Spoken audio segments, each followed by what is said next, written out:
Buenos días y bienvenidos a Hola Honduras, desde la ciudad de Tegucigalpa y en vivo desde los estudios de VTV. ¡Comenzamos!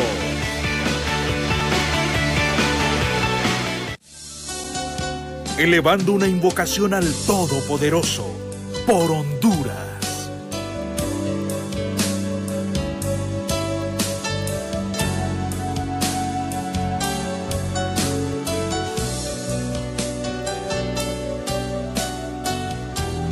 Un gusto saludarles, Honduras. Iniciamos una nueva jornada informativa, por supuesto, y un nuevo mes, 1 de diciembre. Vamos a orar esta mañana. Le vamos a agradecer al Creador porque nos permite nuevamente estar aquí, así que incline su rostro y cierre sus ojos. Espíritu Santo, bienvenido a nuestras vidas.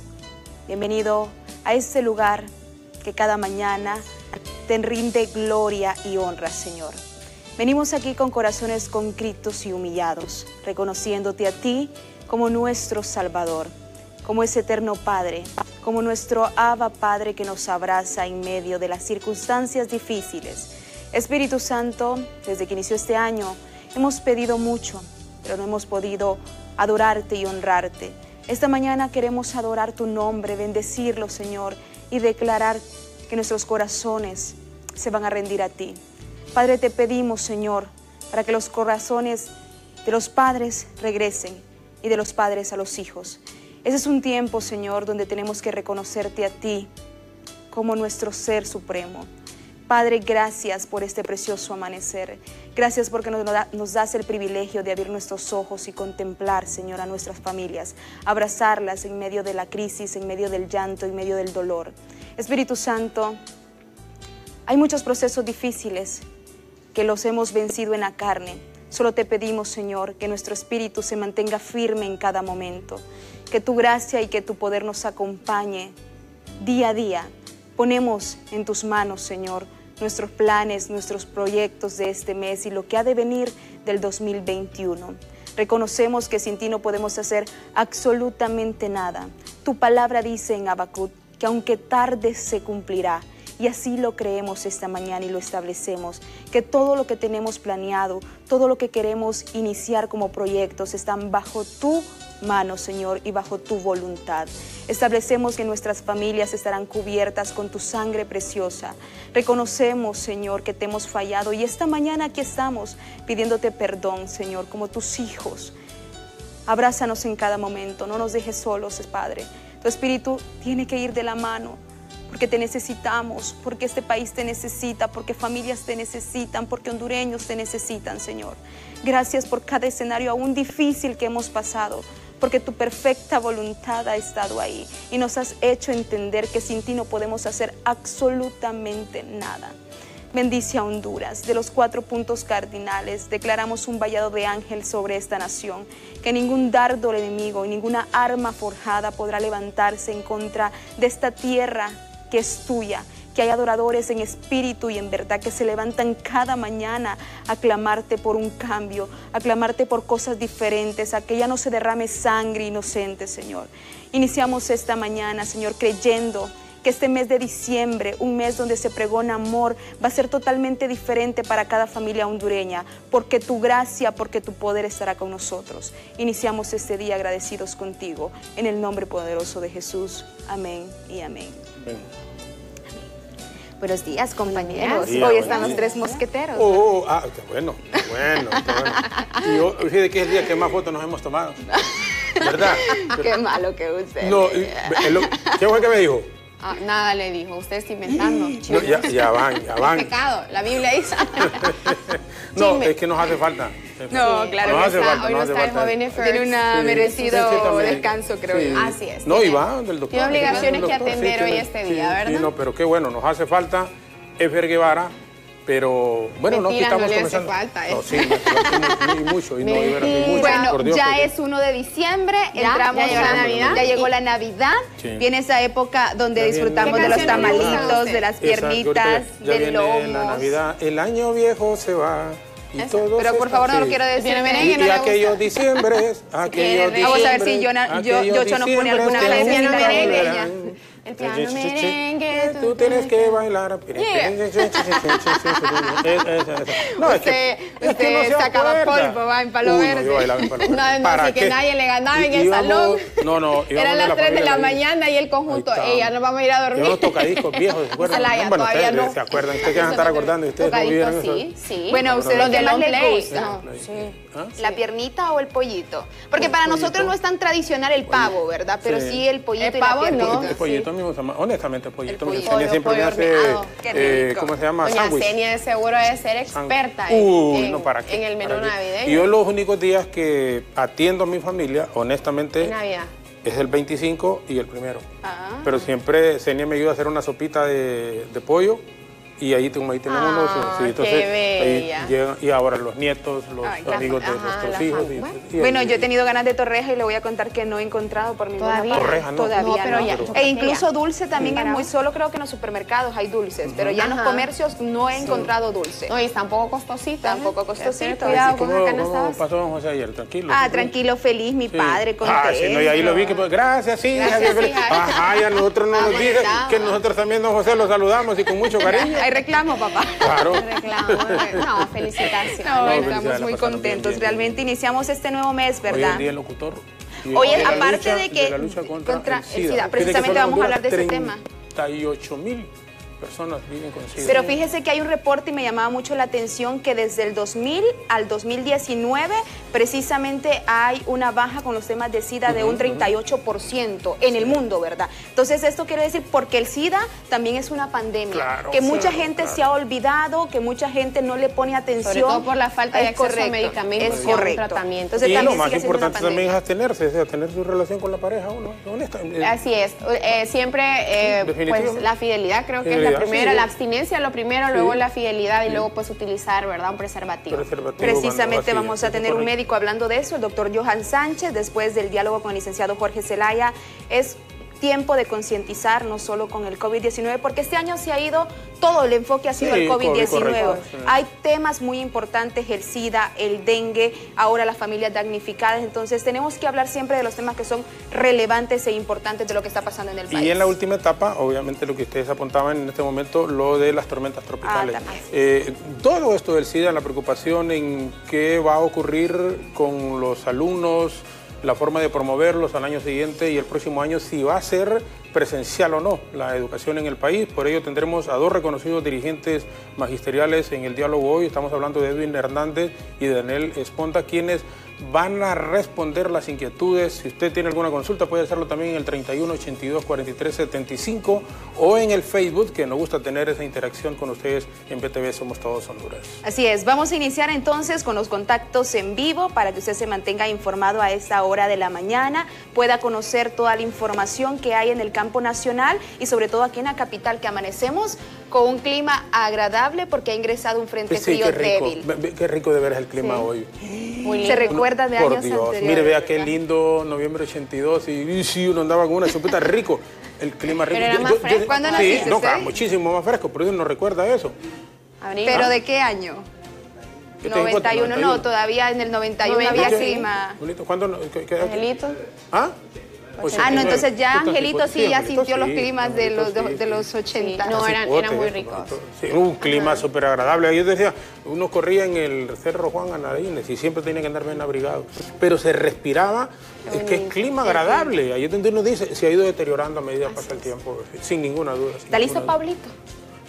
Yo le iba a decir, ¿sabe qué? Porque ella solo, pásenle quito. No, pero está bueno que hoy ella misma Pablo dice... Pablo Zelaya, abogado, periodista y abogado y él. Reportero, y es completo ese muchacho. ¿Pablito? Pablito, sí. Bueno, entonces, bueno, oiga usted para que después cuando podemos... Ya. Envidioso. Pablo Martínez Zelaya recibe nuestra señal esta mañana. Muy buenos días. Adelante, Pablito. Muy buenos días, licenciado Jorge Zelaya, Alejandra Etel y a todos los compañeros, por supuesto, de los televidentes. En este momento estamos en compañía del abogado Elvin Carrillo precisamente para conversar acerca pues, de esto que se ha suscitado en las últimas horas referente a la situación que está atravesando el tema de la estatal eléctrica, precisamente con algunas acciones legales que se han emprendido. Abogado. Sí, vemos que en un Estado democrático de derecho debe prevalecer la seguridad jurídica en todas las actuaciones judiciales y administrativas. del Estado para efectos de garantizar la inversión nacional y extranjera.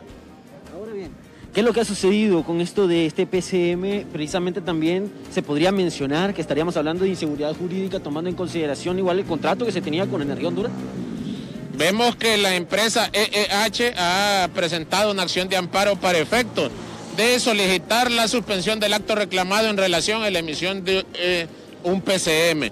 Vemos que están entrando en conflicto estas partes, que cada una se está haciendo señalamientos en relación al incumplimiento del contrato, unos por el pago y otros por la reducción de las pérdidas.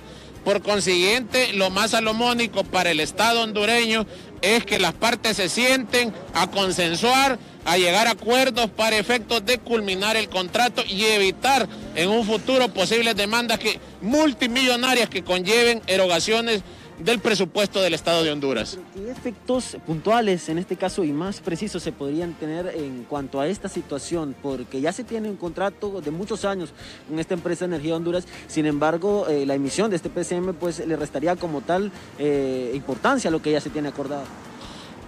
La empresa EEH presenta esta acción considerando que lesiona sus intereses, por consiguiente ya se mira un conflicto. Por consiguiente, lo más coherente es de que se sienten a dialogar, consensuar y establecer acuerdos para efectos de que logren terminar este contrato en el término establecido para efectos de la salud de las finanzas del Estado de Honduras. Finaliza con esto, abogado. Ante una finalización eventual de este contrato, lógicamente tendría que pagarse indemnizaciones como tal a la empresa.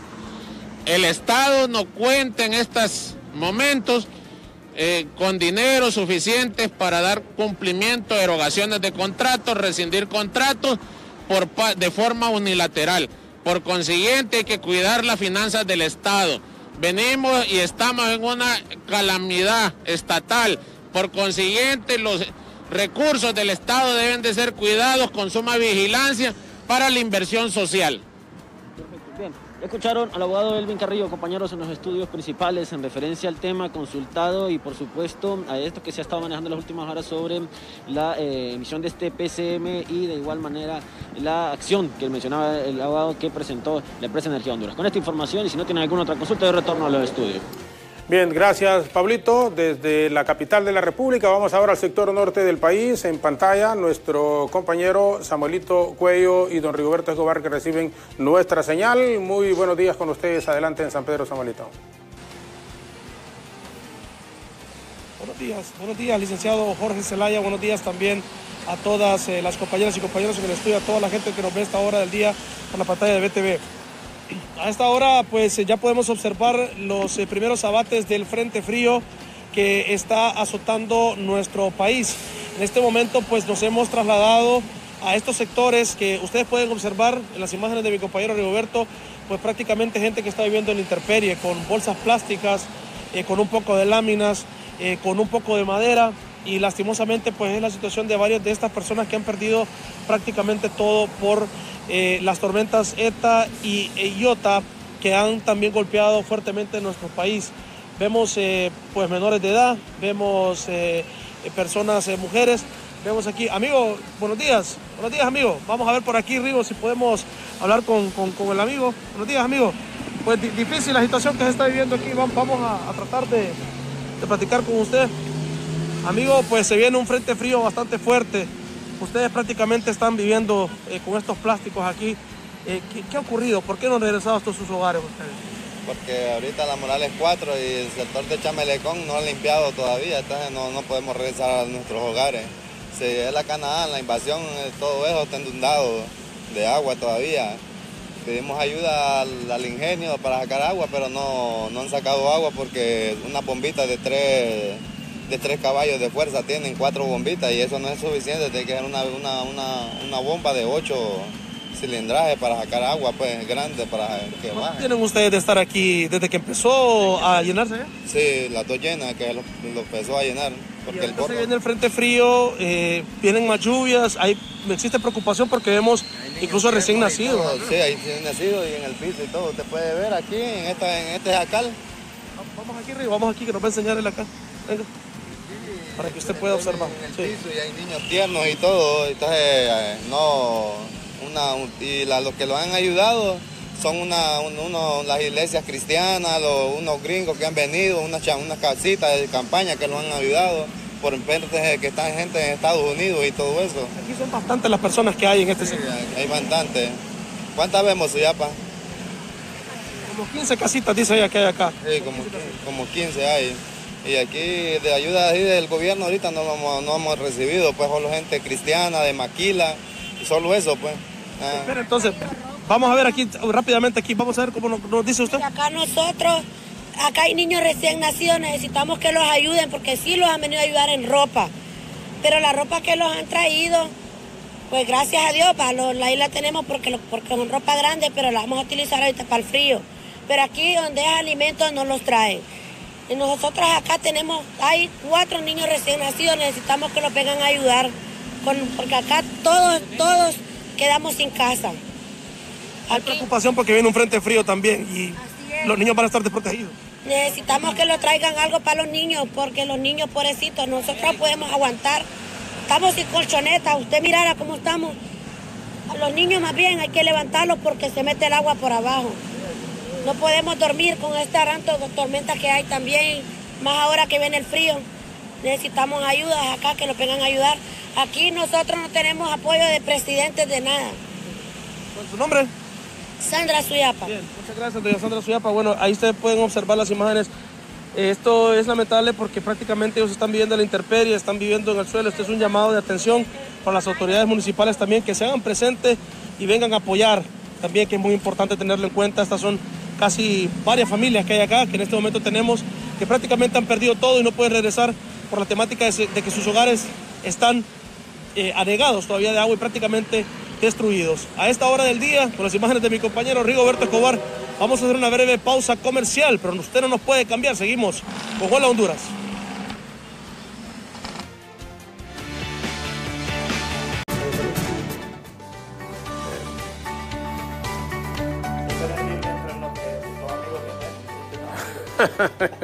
Buenos días, es un gusto estar con ustedes, bienvenidas y bienvenidos. Aquí estamos con 2 muy buenos amigos. Vamos a conversar sobre la problemática en el sistema educativo del país.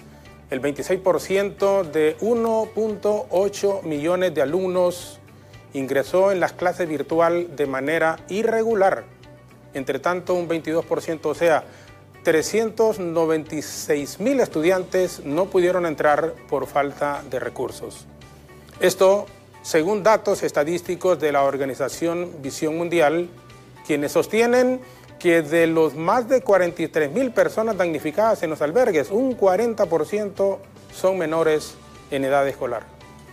La Secretaría de Educación ha anunciado que para los más de 932,000 educados que lograron conectarse a sus clases virtuales de forma satisfactoria, el año escolar finalizó en octubre, se extendió un poco hasta el mes de noviembre. No obstante, para quienes no pudieron ingresar a las clases por diferentes razones y por ende no alcanzaron los aprendizajes requeridos, se va a hacer un reforzamiento de diciembre a enero, en donde también se está pidiendo, como dicen, el soporte, que es muy importante, de los maestros del país. El Colegio de Pedagogos de Honduras indica que unos 468,000 estudiantes recibieron sus clases con irregularidad o no recibieron las clases todos los días. ¿Por qué los alumnos no lograron recibir sus clases? Está el tema de la economía familiar, lo que dificultó a los padres comprar internet para que sus hijos recibieran el pan del saber. Estas cifras representan un 48% de la matrícula total en el sistema educativo público, que es de 1.8 millones de alumnos. Pero solo un 26% pudieron recibir reforzamiento para aprobar el año escolar. Para hablar sobre esta temática, que para nosotros, en esta dura realidad que es frente al sector educativo, es muy importante, nos acompañan 2 reconocidos dirigentes magisteriales. Edwin Hernández, presidente de Colpedagogos, así como también el dirigente del Colegio Profesional Unión Magisterial de nuestro país, Coprun, Daniel Esponda, a quien de inmediato les damos la más cordial bienvenida y les agradecemos el que nos acompañen aquí en el estudio. Don Edwin, muchas gracias por estar, muy buenos días. Buenos días, un placer estar acá ya casi nos estamos acostumbrando, ya días. Sí, sí, pero... pero siempre estamos pendientes porque ustedes tienen dos excelentes amigos que siempre platicamos. César, ¿verdad? Y César, que es el periodista, y Angelito, que es el cámara. Angelito tiene cuestiones especiales, sí. Somos del mismo barrio de Villadela, nos contamos las anécdotas y es al final lo de la vida. Y pues vamos a manejar este tema, miren, realmente, y voy a empezar diciendo que me gustó mucho la propuesta de ayer del señor ministro, ¿verdad? Ya por primera vez en el proceso después de la pandemia sale un planteamiento estructurado sobre cómo comenzar el año educativo y creo que se anda bien en las definiciones. Solo hay un temita que no tocaron ahí, que es el tema del internet, ¿verdad? Que igual, con el planteamiento que se hace para el nuevo año, quedan fuera del sistema los pobres, porque ese 22% que hablábamos al principio, que es el grupo educativo que nunca entró, ¿verdad? Por las cuestiones que sean, pero hay un 22% que nunca entró y hay un 26% que a partir de junio, a partir de unas nefastas declaraciones de la señora viceministra que dijo que Cipote que no presentara tareas, Cipote que se reprobaba, entonces el padre de familia vio que estaba medio entrando al internet y resulta que entonces eso lo desanimó y es un 26%, entonces al final terminamos según nuestros datos en un 48% de ausencia. Bueno, hablando de cipotes, es un cipote. Chihuín. Chihuín, así que usted chihuín. No, bueno, es que así decimos en los pueblos. Sí. Es un chihuín. Bienvenido. Sí, en Choluteca le dirían bicho. Bicho. Sí. Bueno, pero bicho casi a todos los niños. Sí, o sea, pero, en Choluteca sí. Sí, es que es un niño. Es un niño. En potencia. ¿Qué tal, Daniel? Muchas gracias de veras por acompañarnos. Es un placer que esté acá con nosotros. No, era un pendiente venir al foro. Yo le agradezco por las reiteradas invitaciones. No, pero ahí es donde uno les dice, de veras. Y uno entiende porque ustedes a veces tienen compromisos, tienen asambleas, tienen reuniones. Entonces yo dije, no, este hombre no es que no quiere venir, porque no debe ser positivo, sino que tiene igual cancelé una actividad para venir porque ya es un tema que quería venir acá. Dijo, pero no es porque anda en campaña y entonces dijo, voy a aprovechar y Daniel no necesita campaña. A Daniel lo pusieron en la planilla solo para que el día de las elecciones la gente ya solo lo vaya. No, pero Daniel ya está inscrito por lo menos entre los 23 en la general. Claro que sí. Seguro en los 23. Primero, bueno, Dios va, pero sí, yo estoy seguro. Ya en la general va a ser otro pisto, pero que tiene posibilidades enormes de salir como diputado. Aquí por Francisco Morazán. Sí. En el movimiento de doña Xiomara. Sí, pues llevamos a doña Xiomara a la cabeza y vamos en la Fuerza de Refundación Popular, en el FRP, que es la corriente del movimiento popular. Claro. Sí. ¿Posición que cuarto, quinta? En la quinta. Quinta posición. En la quinta posición. No. Sí. Bueno, Daniel, hablamos ahorita después vamos a hablar de la campaña, cualquier otro día, cuando quiera, con mucho gusto, porque le voy a decir algo, y aquí siempre es importante, y a mí me gusta hablar muy poco o casi nada, es decir, para no herir susceptibilidades, pero yo creo que los medios de comunicación debemos darle oportunidad para que la gente pueda escoger los candidatos de todos los partidos. Claro. Porque en todos los partidos, hay buenos y malos. Entonces la gente puede escoger. Yo le digo, mire, y a veces no es correcto hacerlo públicamente, pero yo, por ejemplo, yo sé, porque le trae uno problemas, pero yo no voto por los 23 diputados. Yo sería mentiroso, o sea, no, es bien difícil. Ahorita en el proceso interno es entendible, pero en las generales uno tiene amigos o amigas en otros partidos y que además uno conoce su trayectoria. Sí, su trayectoria. Entonces uno dice, no, hombre, para votar con estas lanas, a veces que voy, mejor voto por una diputada o un diputado que puede ayudar mucho. Pero bueno, dejemos ese tema, pues estamos hablando del otro día. Otro día, por favor, don Daniel, por favor. No, la verdad que es un gusto estar aquí, y más con Wincho, que tenemos años de conocernos, ¿verdad? Cuando éramos estudiantes, su casa nos servía de fortín. Sí. Ahí en Villadela. Ahí pasaron el golpe de Estado, era la casa de seguridad de ellos. Sí, es cierto. Sí, es cierto. Bueno, yo siempre cuento eso. Pero miren, en el tema educativo creo yo que hay mucha tela que cortar. Lamentablemente el manejo que le dio la Secretaría de Educación al sistema educativo en el tema de la pandemia no fue lo que hubiéramos querido. Yo creo que hay que reconocer que la crisis en el sistema educativo, Jorge, no es el resultado de la pandemia del COVID-19. En realidad venimos arrastrando problemas desde hace muchísimo tiempo, que no necesariamente son de este gobierno. Sin duda que este gobierno ha profundizado algunas crisis. Este año lectivo teníamos alrededor de 500.000 niños y niñas y jóvenes en edad escolar excluidos del sistema. A mí no me gusta cuando algunos colegas suyos plantean la deserción.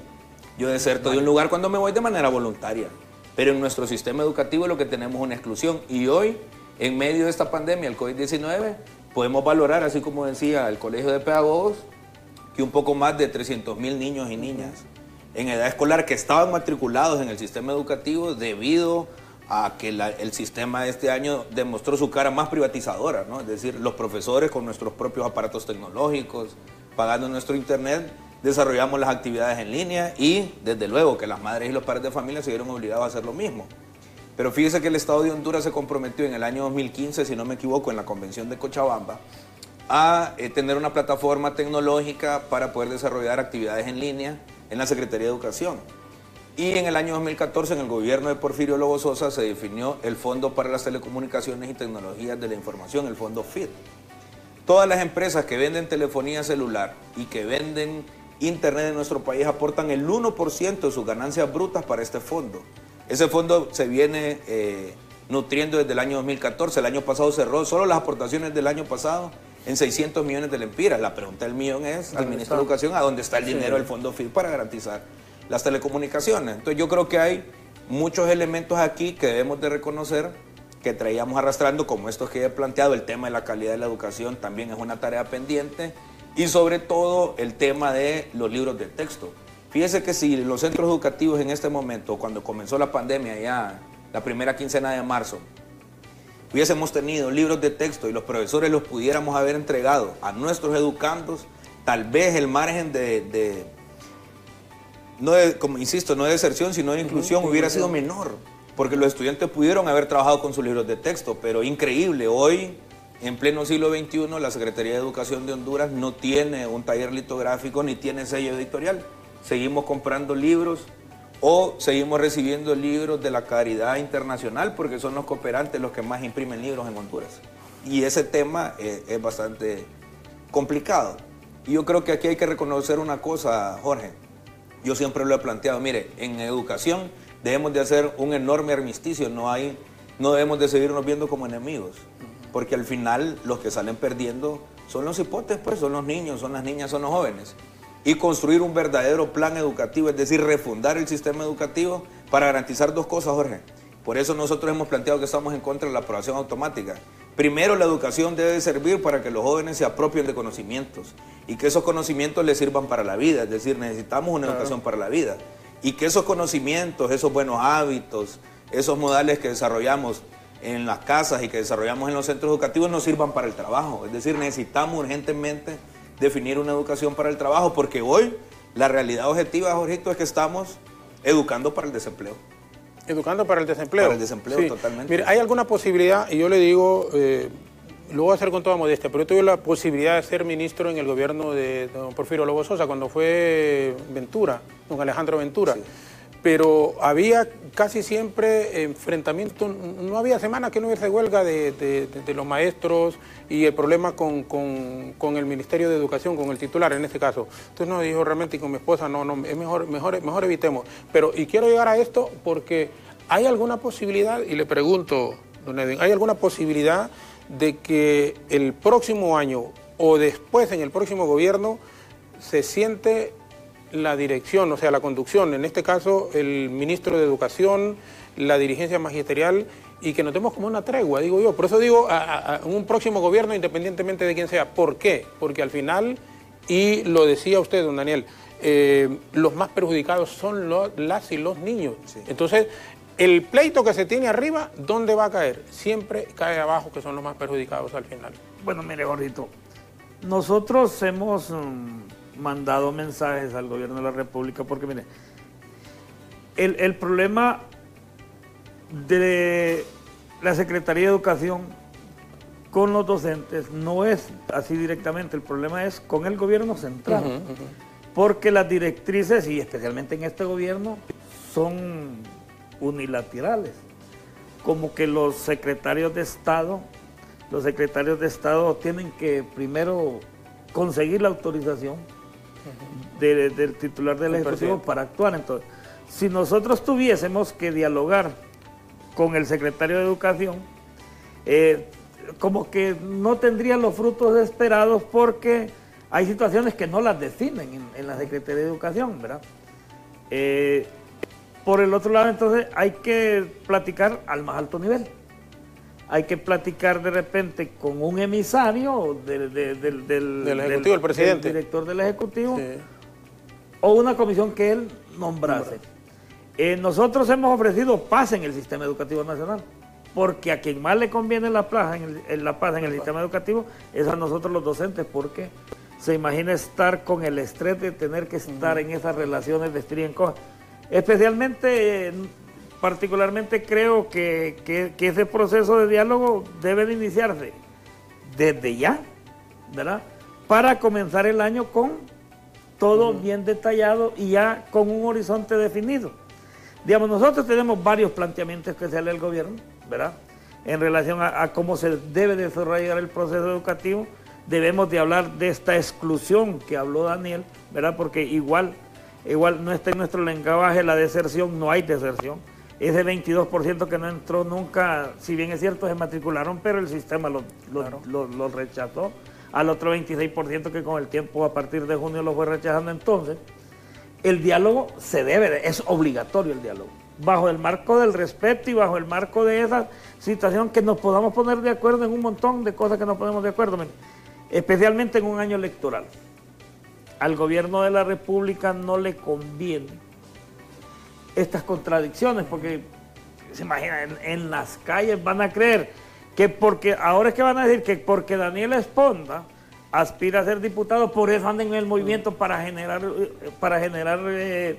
votos, y no es cierto. O sea, Daniel puede ser político hoy, pero va a ser dirigente magisterial siempre, y se va a mantener ahí porque es de la escuela que traemos. Igual yo, si a mí me empezaron a meter en estas cosas de la lucha desde los 12 años en el Igueras, entonces ya permanezco. Pero sí, pero usted no es de Punares, no es de mi suegra. Soy de Tegucigalpa y vivo en Juticalpa. Y viajo a Punares a platicar, por lo menos a traer maíz, a traer maíz y frijoles de regalado, donde Santos Cruz. Correctísimo. Sí, claro, entonces, disfruto mucho también, el campo es chulo, con la diferencia de la ciudad. Y entonces, estos acercamientos, Jorgito, se deben de dar a ese nivel. Y la otra cuestión también, mire, si el gobierno no obliga a las transnacionales de la comunicación a servir internet gratis, por lo menos ese 26% que se retiró, tampoco va a participar el otro año. Sí. Tendremos que ver qué vamos a hacer con ese 22% que nunca estuvo. Sí.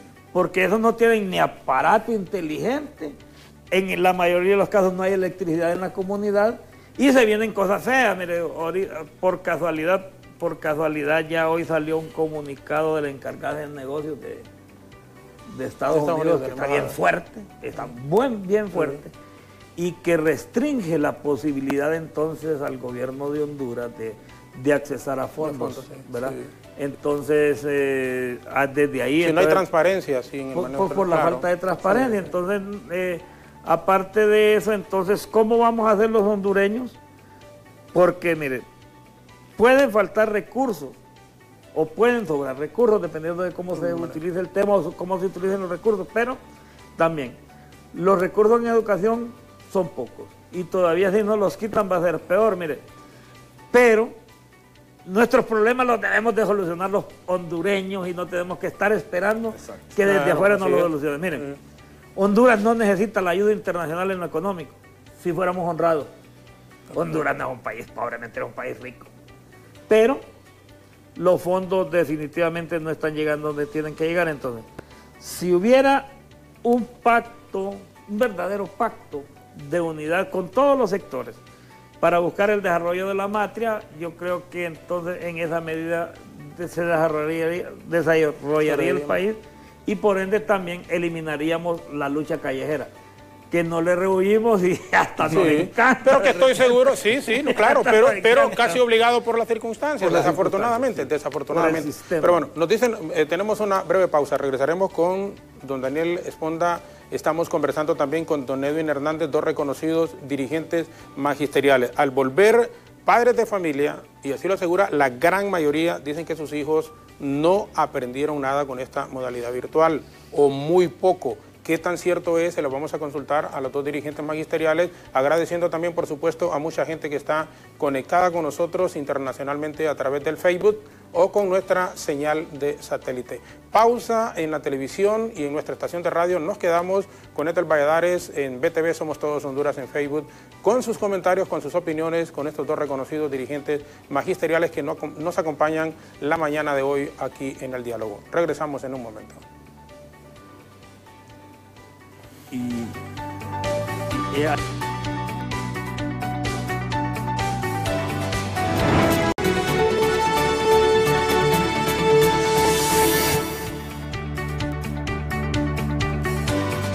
Seguimos conversando con nuestros invitados la mañana de hoy, don Daniel Esponda y don Edwin Hernández, reconocidos dirigentes magisteriales que nos hacen el honor de estar aquí en el estudio.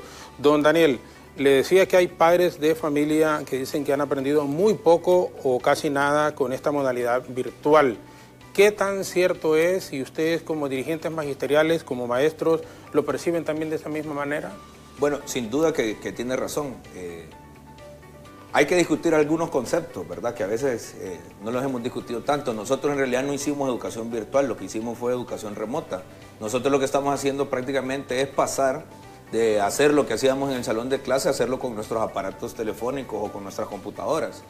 Pero la educación virtual tiene otras implicaciones. Debe de existir una plataforma mediante la cual los estudiantes, los educandos puedan interactuar con sus profesores y desarrollar actividades ahí. Estamos muy lejos de eso, Jorgito, lamentablemente. Y sin duda que, aunque el tema de la calidad de la educación es un reto previo al tema de la pandemia del COVID-19, uno de los más grandes retos y las más grandes dificultades que hemos enfrentado nosotros en el sector de educación en este momento es el tema de la calidad, así como el acceso. Y previo a esta pregunta, usted hacía una interrogante bastante interesante, si es momento de hacer diálogos o de participar en diálogos. Pero yo creo que esta nueva dirigencia magisterial, con Wincho, digamos, casi al mismo tiempo de la dirigencia magisterial, hemos dado suficientes muestras que nosotros estábamos dispuestos a construir y avanzar, no importando quién estuviera en el gobierno. El magisterio es un gremio bastante complejo, es un gremio bastante heterogéneo, y el problema de ir a diálogos es cuando los diálogos no tienen respuestas o los compromisos a los que se llegan no se materializan. Y para muestra un botón, la lucha que tuvimos el año pasado, que encabezamos con Wincho, con las compañeras del colegio médico y la dirigencia magisterial, no terminó bien. Al final, un grupo de compañeros fueron a firmar del sector magisterial, ni Wincho, ni yo, ni el compañero del COPEN participamos de la firma de ese documento, no fuimos a los diálogos después de la lucha de la plataforma, igual, ¿verdad? Vino una campaña de desprestigio en contra de varios dirigentes, yo fui uno de ellos, bastante importante, pero quiero rescatar esto, Jorge, porque se llegaron algunos compromisos y no se cumplieron. Después de los diálogos, que me parece que fueron infructíferos, después de la lucha de la plataforma que tuvieron los compañeros, yo sí participé en un diálogo, Wincho tampoco, no participó de esos tampoco, que fue precisamente para el cierre del año pasado. Firmamos el 6 de enero un reajuste salarial que va desde los 2.000 empiras hasta los 4.000 empiras, dependiendo la plaza que tengan los compañeros, la cantidad de horas clase. Y parte de ese acuerdo precisamente era trabajar en una reforma a la ley del INPREMA que debía estar lista para la segunda quincena del mes de febrero. Y uno de los elementos que estaba dentro de ese acuerdo era la instalación de la Junta Nacional de Dirección Docente. ¿Por qué es importante la Junta Nacional? Y si estuviera funcionando como debería de ser, sin duda que ahí hubiéramos tenido extraordinarios resultados para resolver estos temas que estamos discutiendo en la actualidad. Por ejemplo, tuvimos que haber hecho una atención diferenciada. Hay zonas del país donde los niveles de contagio son muy bajos. Entonces, para esas zonas tuvimos que haber dado una estrategia. Perdón, el contagio, estamos hablando de COVID. Sí, correcto, sí, contagios de COVID. Sí. Entonces, por ejemplo, si usted tiene áreas remotas en Olancho, en Gracias a Dios, en Lempira, en Ocotepeque, que no habían tenido contagios, que los profesores son de la zona, ahí pudimos haber seguido con educación presencial o semipresencial. En las zonas como Francisco Morazán, por ejemplo, y sobre todo el departamento de Cortés, que se convirtió en el epicentro de los contagios del COVID-19, tuvimos que haber hecho una atención diferenciada. Entonces, si en estos lugares hubiéramos tenido plataforma virtual, si hubiéramos, en primer lugar, capacitar a los docentes, porque aquí hay que reconocerlo, los profesores y las profesoras tenemos años de que no desarrollamos capacitaciones sostenidas por parte de la Secretaría de Educación. Hoy los profesores y las profesoras, desde nuestros propios esfuerzos, estamos sacando posgrados y no tenemos ningún reconocimiento salarial ni reconocimiento en los puestos de trabajo.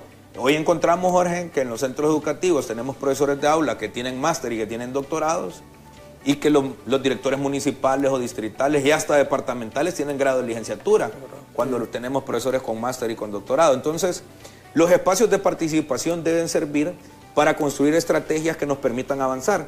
Por eso nosotros peleamos porque se instalara la Junta Nacional de Dirección Docente, que es el espacio, es el órgano de participación más amplio que tiene la Secretaría de Educación. O como decimos en buen español, es el que tira línea. Exacto. Entonces, desde ahí debieron haber salido las grandes líneas para administrar el sistema educativo, no solamente en tiempo de pandemia, pero en tiempo de pandemia tuvo que haber sido la punta de lanza. Nosotros como organizaciones magisteriales presentamos una propuesta que iba encaminada precisamente en esos elementos. También propusimos a mitad de año, Jorge, un plan remedial.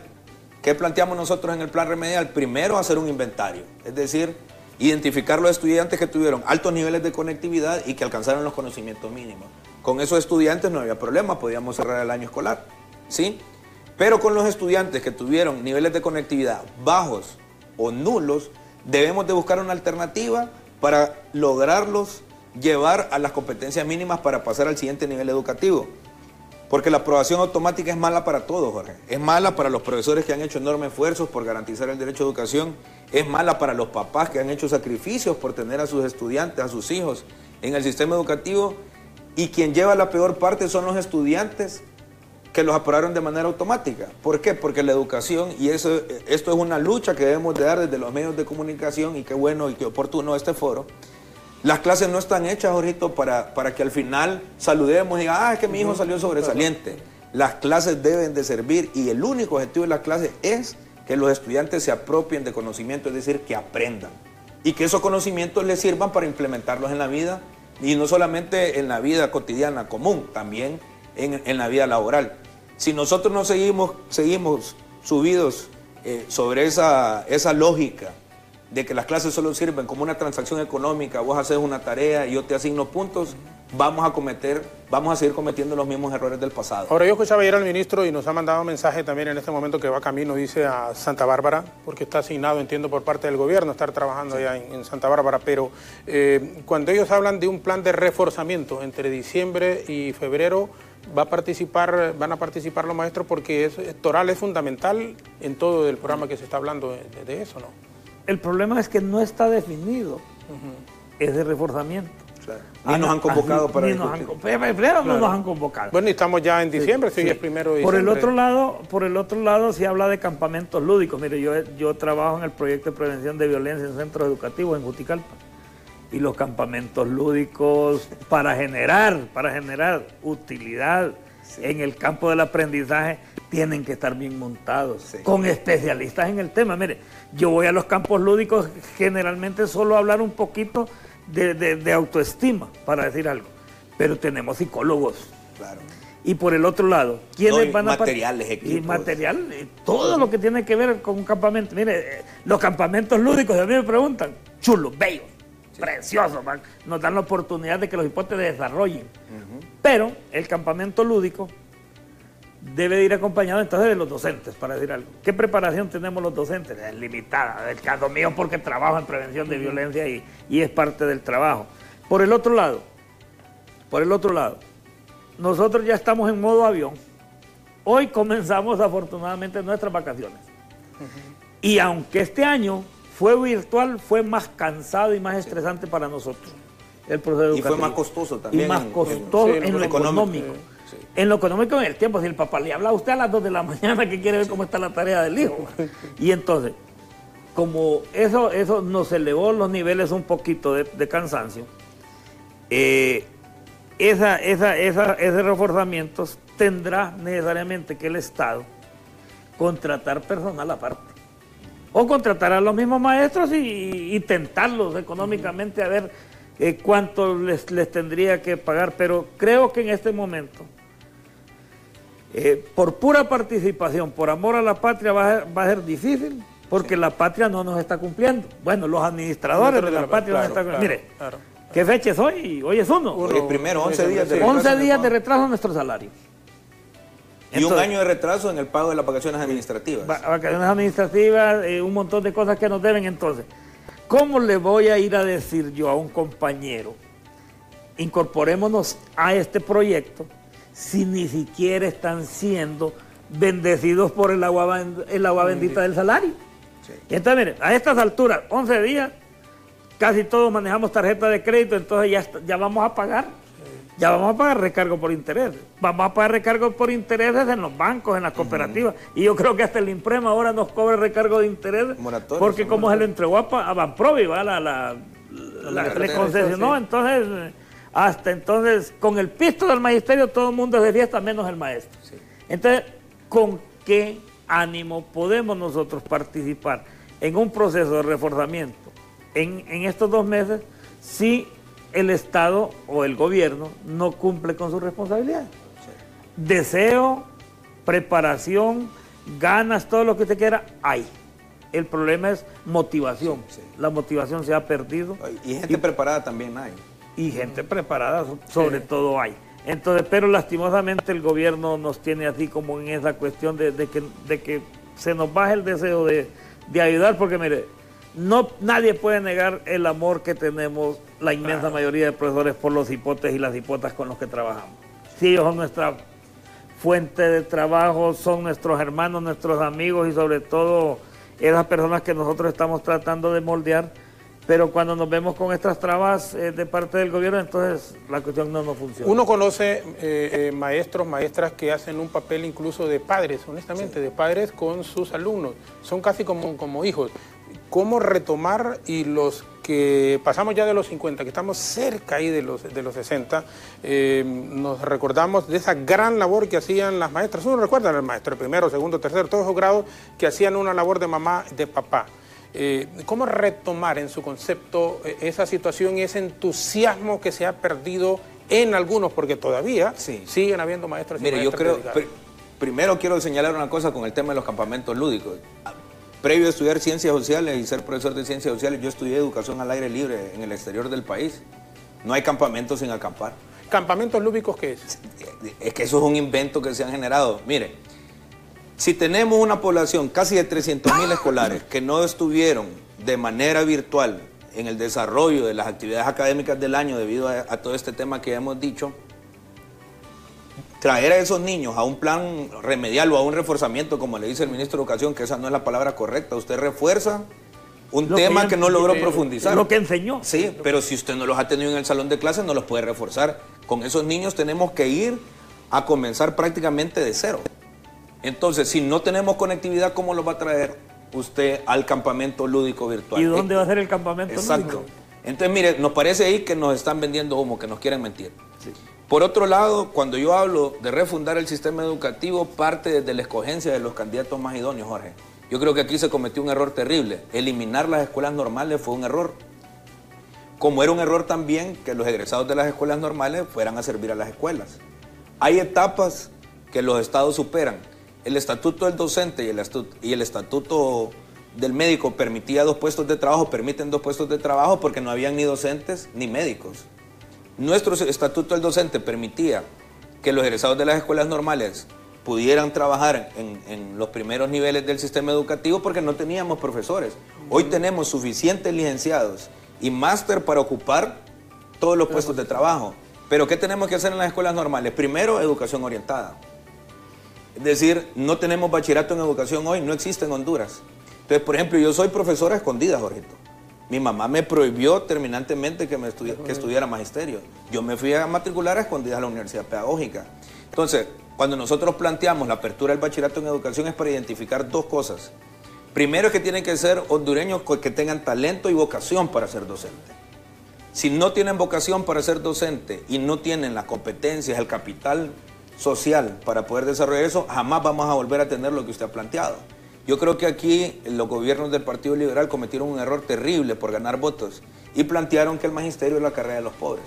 Entonces pudimos ver cómo en muchos municipios del país obligaron a muchas personas a estudiar magisterio porque le hicieron ver que era una carrera estable, que podía tener posibilidades de crédito, que podía comprar una casa, etcétera, ¿no?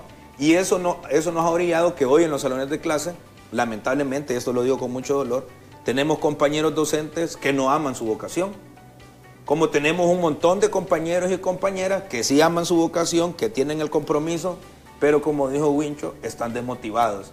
¿Desmotivados por qué? Congelamientos salariales fuertísimos, las condiciones de trabajo son terribles y esas condiciones se han empeorado desde hace unos 10, 11 años. Le doy un ejemplo a mi madre. Mi mamá es profesora, hoy está jubilada. Cuando mi mamá cumplió 60 años, mi mamá no se quería jubilar. Claro, las condiciones laborales en los centros educativos no eran tan malas como las de hoy. Yo estaba viendo esas imágenes que ustedes estaban poniendo mientras nosotros conversábamos y miraba unas aulas llenas de material didáctico, porque lo que está colgado, pegado en las paredes de los salones de clase no son adornos, no es decoración, es material didáctico para que los estudiantes puedan profundizar los conocimientos. ¿De dónde cree usted, Jorge, que salen esos materiales didácticos que están en las pizarras? Es una mayoría del mismo dinero del bolsillo de los profesores, de las profesoras y de las madres de familia. ¿De dónde salió el internet para tener educación virtual en este momento? De los bolsillos de los padres y de las madres de familia. Y ese es un proceso silencioso de privatización que ha costado mucho evidenciarlo. Entonces, mire, para que volvamos a tener profesores con el compromiso que teníamos antes, que usted muy bien lo ha señalado, debemos de volver a nuestra génesis, identificar a los profesores o a los candidatos para que estudien magisterio, que tengan las aptitudes, que tengan vocación y generar las condiciones que nos permitan avanzar. Y cuando digo esto, Jorge, no necesariamente que tenemos que tener edificios hermosísimos, ¿verdad? Y palacios. Yo siempre veo este ejemplo, y Wincho no me va a dejar mentiroso porque he ido varias veces a Cuba. La infraestructura escolar cubana, Jorge, está en peores condiciones posiblemente que las nuestras. Pero ellos tomaron dos decisiones fundamentales para ser de uno de los países líderes en calidad de la educación y acceso a la educación en América Latina y en el mundo. Primero, el tema de la formación docente. La formación docente cubana es altamente rigurosa. Y por otro lado, la segunda decisión fundamental que tomaron es la producción literaria. Los niños cubanos y los profesores cubanos tienen libros. Entonces, ¿tienen libros? Tienen libros, sí. Ese es un aspecto fundamental. Sí. El sistema educativo cubano es exitoso porque tiene profesores de alto nivel, la formación es súper estricta, la escogencia es súper estricta y tienen libros de texto. Si nosotros tuviéramos esas condiciones hoy, la crisis de la pandemia no nos hubiera golpeado tanto. Si tuviéramos libros de texto y profesores formados de manera permanente, sin duda que tendríamos un compromiso altísimo. Y si las condiciones laborales fueran por lo menos las mínimas, Wincho, creo yo que tendríamos listas de voluntarios para ir a los reforzamientos sí. O a ir al plan remedial. Bueno, el mensaje que escuchamos siempre del ministro en los últimos días es totalmente distinto al que ustedes nos están planteando en este momento, pero sí es una realidad que estamos enfrentando, que estamos viviendo, en que las y los niños no han recibido, a pesar de lo que se puede indicar, ministro, con todo respeto, pero no lo han recibido como probablemente ustedes pudieron haber querido hacerlo, que es la intencionalidad, no cabe ninguna duda que pudo haber sido esa, pero en la práctica es otra cosa. Claro. Y que en la mayoría de los casos también han sido los padres de familia quienes han sentido esta carga. Y que las y los maestros, aun cuando mis nietos, por ejemplo, estudian en escuela privada, pero miren, yo he visto, yo tengo aquí compañeros que tienen hijos en las escuelas y ellos tienen que estar viniendo a trabajar y tienen que estar pendientes del hijo que se comunique y les pasan comprando esas famosas recargas y todo. Entonces, ese es un dinero que lo paga, ministro, que el papá, que no se lo da el Estado. Y teniendo recursos, porque el fondo y que hay una ley. Sí, el decreto 60-2020. Claro. Entonces, y uno sabe que es un esfuerzo compartido, pero dentro de ese esfuerzo compartido hay una responsabilidad también del Estado, del gobierno como tal, mayor, para que se pueda sacar adelante. Y si quieren la colaboración, porque dicen que una muy buena cantidad de maestros van a hacer este trabajo en diciembre a febrero, es bien difícil pedirle a la gente cuando no ha recibido probablemente su salario a tiempo, cuando tiene dificultades económicas, cuando tiene que ayudarle a los niños ahí en la escuela y verlos lo que apuntábamos como hijos verdaderamente. Vamos a ir a la última pausa porque nos indican que tenemos la última. Regresaremos con Daniel Esponda, con Edwin Hernández, que nos están acompañando aquí en el estudio. ¿Puede considerarse un año fallido en el sistema educativo este 2020? Volveremos con nuestros invitados ya en la parte final, el diálogo aquí de Hola Honduras en BTV. Pausa en la televisión, nuestra estación de radio, y volvemos en Facebook. En BTV Somos Todos Honduras con Ethel, con comentarios y algunas consultas que ustedes tengan en este momento.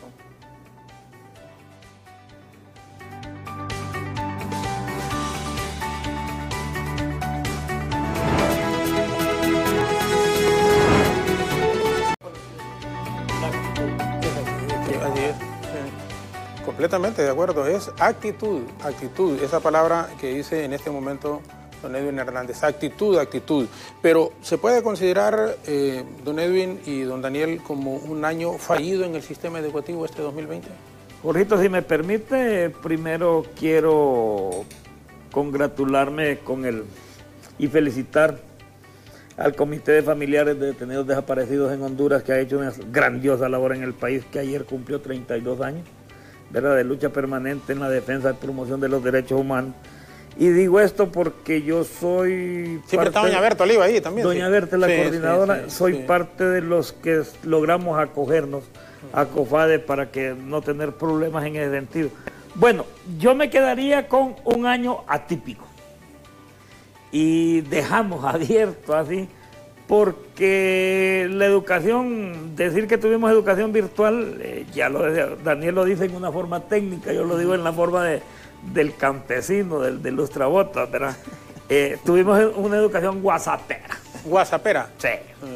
Pues por WhatsApp te mando mensajes, me mandas mensajes, esta es la tarea. O sea, a veces inclusive no se tocaron algunos temas, porque es difícil por WhatsApp tocar algunos temas, entonces te mando la tarea, mándame la respuesta, no sabemos quién la hizo, si la hizo papá, mamá, el tío, el amigo. Entonces, pero un fracaso, la educación nunca va a ser un fracaso, en el sentido de que algo se dejó, algo quedó, y sobre todo algo se va a llevar el país en esto de beneficio. Y lo más grande que nosotros podemos aprender del presente año es que no podemos seguir improvisando en el sistema educativo nacional, que debemos de estar preparados, que debemos de tener matrices para este tipo de educación y matrices para el otro tipo de educación. El material didáctico es básico tenerlo para ambas formas, Mire, nosotros ahorita vamos a Asamblea Nacional del Colegio de Pedagogos de Honduras, y entonces nosotros dijimos, bueno, hay unos que su movilidad no les permite, sus miedos, sus riesgos por la pandemia, entonces esos compañeros van a estar de forma virtual, con la cámara encendida, porque eso es básico. También, si va a estar en forma virtual, tiene que tener la cámara encendida, y no es mentira, ya está haciendo los aseos de la casa. Y por el otro lado, los que van presencial. Entonces, pusimos una modalidad mixta con el fin de que todos pudiéramos atender la responsabilidad que tiene un delegado. Por el otro lado, entonces, si el Estado se preparara para este tipo de actividades, yo creo que se desarrollarían de la mejor manera.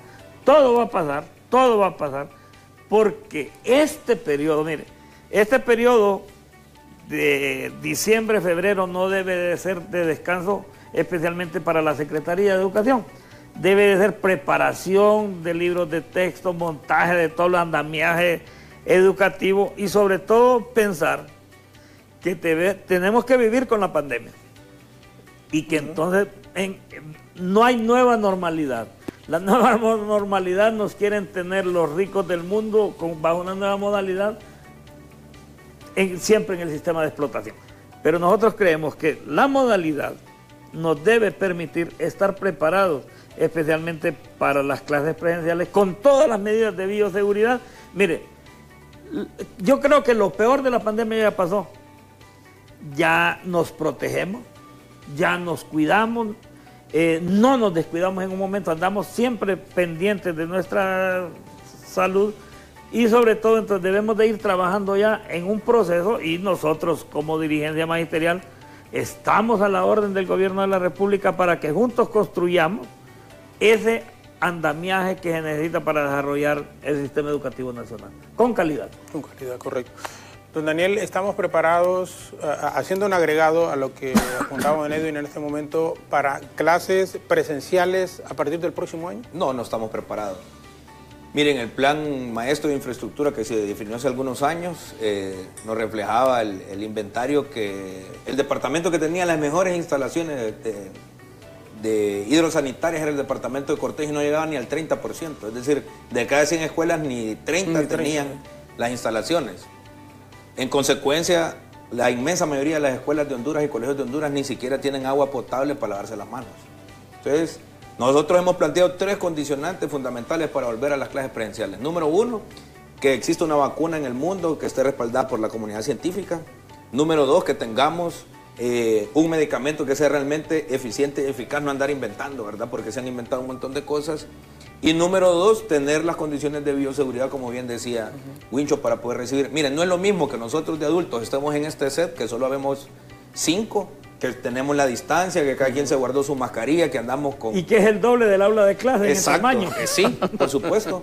Ahora, ¿se imagina usted niños de segundo, de primer grado, de primer curso, jugando con las mascarillas, que préstame la tuya, que yo te presto la mía, que va a ser imposible? Que es incontrolable. Mire, cuando hablamos de fracaso del sistema, para mí este año sería fracasado si hubiéramos tenido niveles de contagio en la población estudiantil elevadísimos. Por dicha, hasta hoy no he escuchado ninguna noticia que niños o jóvenes en edad escolar del sistema educativo regido por la Secretaría de Educación se hayan muerto de COVID.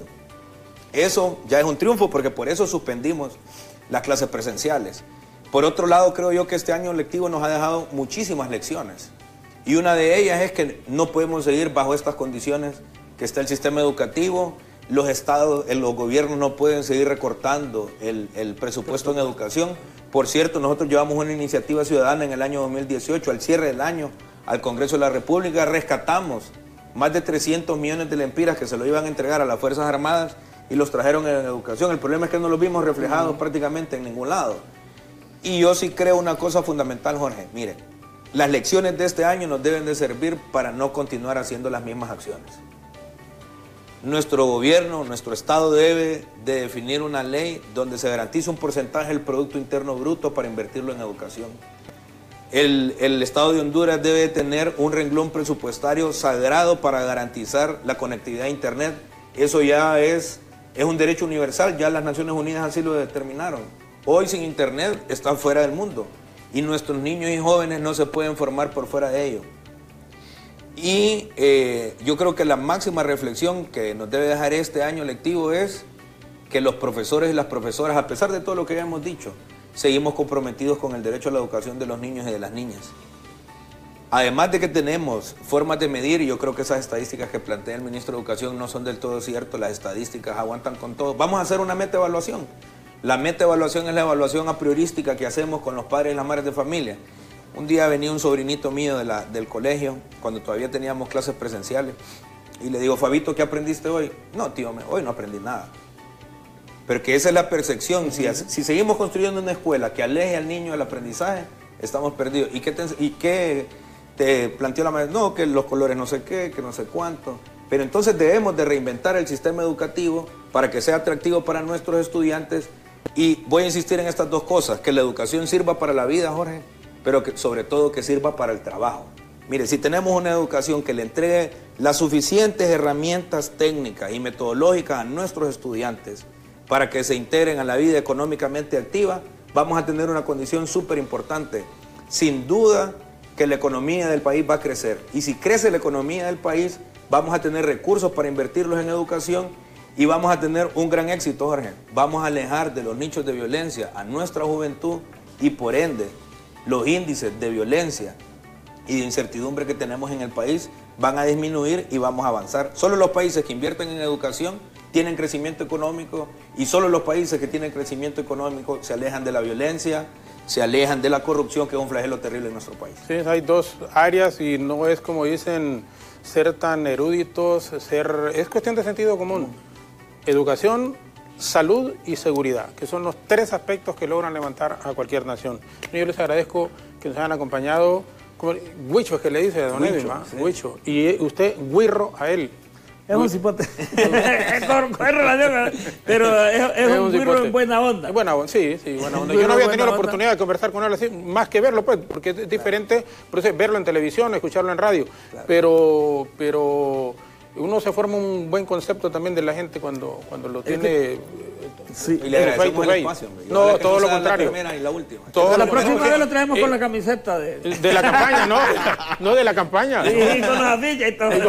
Como quiera. Aquí yo les he dicho, miren, aquí de veras, y gracias a Dios que nos han dado los ejecutivos de la empresa la oportunidad de no tener restricciones de ninguna naturaleza, de ninguna. Y esa es la democracia. Y esa es la democracia. Y uno lo agradece. En mi caso yo lo agradezco. Por eso yo les digo, miren, ya a mi edad, y viviendo mis últimos años en el periodismo, es cuando mejor me estoy sintiendo. Yo siempre lo digo, y lo hablo con mi esposa, y le puse, mira amor, estoy viviendo mis mejores años en mi actividad periodística, y se lo juro por Dios, mis mejores años. Es algo, mire, que igual, yo estoy, esa cuestión, pero es que esa cuestión que nos dan los años, que nos dan la experiencia, mire. ¿Qué tan explosivos éramos hace 20 años? Éramos unas chinches. Sí. Mecha corta. Ya me imagino este hombre. Ahora todo nos causa aprendizaje, todos los tomamos con... Yo no tengo la satisfacción que tiene usted de tener nietos, afortunadamente. No, desafortunadamente, diría yo. No, viera. Pregúntele a Lenchi, pregúntele. No, un saludo a Lenchi. Pero es que, mire, es bonito, ¿sabe por qué? Porque tenemos más la libertad. No, pues nosotros como familia no estamos pensando, ¿qué estará haciendo aquel chihuín? ¿Lo estará tratando bien mi hija o mi hija? Entonces, tenemos mientras que usted está pendiente, claro, dicen que se quieren más. Entonces, mire, esas cuestiones que solo nos da la edad, ¿verdad? Que no ya la prudencia, ya nosotros no nos pueden insultar de la forma que sea y le decimos, cheque, cualquier cosa, nosotros no nos salimos del envase, ya por la edad es básica para eso. Por eso las sociedades deben de ser administradas por los consejos de ancianos, ¿no? Los grupos étnicos que todavía tienen la gente de vara alta, le decimos, no, inclusive los políticos usan la frase vara alta, tengo vara alta en tal lado, que representa que el que tiene vara alta es el jefe de la cuestión. Entonces, precisamente eso de la edad es lindo. Y dialogar con Daniel y con usted siempre va a ser un gusto por esa libertad que da el programa. No es que no tiene guión, porque tampoco es así. Claro, tiene un guión abierto para que precisamente logremos platicar de lo que nos gusta platicar y que le entremos de todas formas, ¿verdad? Y pues para mí siempre va a ser un placer, siempre hay disposición y disponibilidad y vamos a seguir avanzando en eso. Claro, correcto. No, gracias, amigo. Me he sentido muy cómodo, la verdad que, muchas gracias. He ido a varios foros de la televisión nacional y de verdad tétricos, así como que muy cómodo, ha sido una plática muy amena y el compromiso que nosotros ratificamos en defensa del derecho a la educación. Nuestro país está urgido de que reinventemos realmente el sistema educativo con esos elementos que hemos discutido el día de hoy, y lo más importante que debemos de construir es eso, ¿no? Educación para el trabajo. Muchísimas gracias por el espacio y espero contar otra vez. Todo, ya sabes, siempre. Yo creo que es la 9ª o la 10ª invitación. Es la primera que viene. Es Jalisco. No, pero bienvenido, Huirro. Don Daniel, muchas gracias. No, gracias a usted, muy amable. Un enorme placer. Don Daniel Esponda, que nos ha acompañado, y Edwin Hernández también aquí en el programa. Mientras, las autoridades están afirmando que este año escolar ha sido de mucho provecho. La percepción de padres de familia que son quienes pasan junto a sus hijos en las clases virtuales es que los niños no han aprendido nada, y a esto se le suma también la falta de internet para que sus pequeños pudiesen conectarse a la plataforma digital y así cumplir con éxito su aprendizaje. Provechoso o no, la realidad es que los más afectados siguen siendo siempre los estudiantes, las y los niños, quienes han tenido que luchar para poder estar atentos a sus clases virtuales, mientras que otros, por factores prácticamente económicos, simplemente decidieron perder su año académico, y a esto se suma los últimos acontecimientos climáticos que azotaron el país, que vinieron a hundirnos una vez más.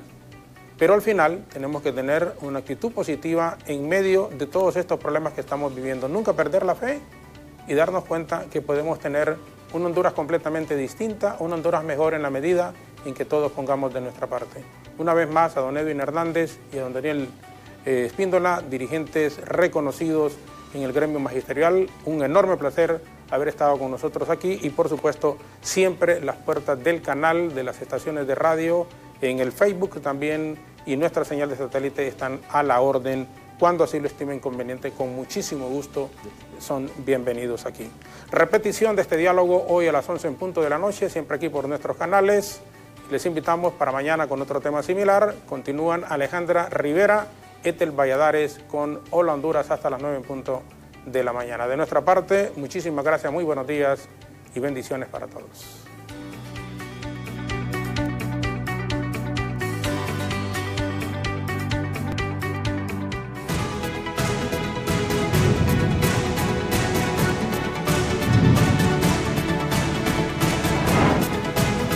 Diálogo.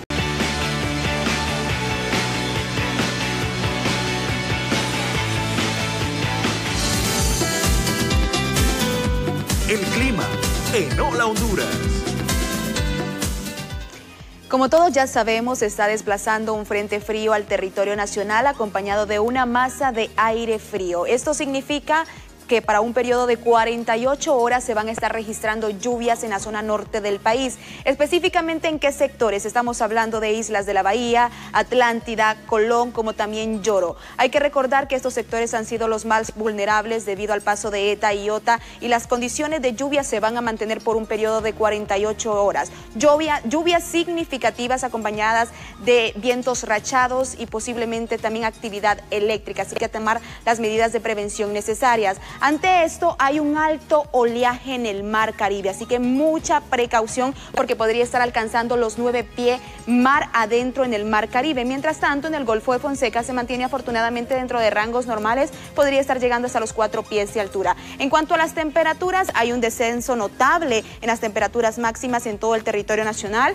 específicamente en Tegucigalpa, temperaturas máximas de 25 grados centígrados y las mínimas de 17 grados centígrados. ¿Qué ocurre en San Pedro Sula? Se pronostican lluvias para este día como también para la próxima jornada. Temperaturas máximas de 24 grados centígrados y las mínimas de 20 grados centígrados con acumulados significativos de lluvia, sobre todo en la zona norte del país. En la zona sur, específicamente en Choluteca, aquí las condiciones se van a mantener relativamente estables, temperaturas máximas alcanzando los 34 grados centígrados con la sensación térmica y las mínimas de 22 grados centígrados. En la zona central, específicamente en Comayagua, el pronóstico de lluvia podría ser mayor en los sectores altos y montañosos, las temperaturas máximas alcanzando los 26 grados centígrados. ¿Qué ocurre en la ciudad de La Ceiba? No descartamos lluvias para este día, así que hay que mantenernos atentos sobre eso, porque pueden venir acompañadas de actividad eléctrica y vientos rachados. Las temperaturas máximas, pese al pronóstico de lluvia en La Ceiba, se mantienen afortunadamente dentro de rangos normales, alcanzando los 26 grados centígrados. Mientras tanto, en la zona occidental del país, un notable descenso en las temperaturas máximas, llegando hasta los 23 grados centígrados y las mínimas de 18 grados centígrados con nublados ocasionales y el pronóstico de lluvia. ¿Qué ocurre en la ciudad más fresca de todo el territorio nacional? Aquí las condiciones se mantienen relativamente estables, temperaturas mínimas de 13 grados centígrados y para la bella isla de Roatán el pronóstico de lluvia es mayor para este día, así que mucha precaución. Temperaturas máximas de 27 grados centígrados y las mínimas de 24 grados centígrados. Hasta aquí las condiciones del tiempo. Seguimos con más información en Hola Honduras. Bueno, y gracias por los deportes a Robinson y éxitos pues al maratón en este encuentro, ¿verdad? Contra los ticos. Bueno, ahora vamos a comenzar la mañana siempre con notas positivas. Es importante destacar avances y cosas buenas que nos van pasando como hondureños y también pues como ciudadanos del mundo.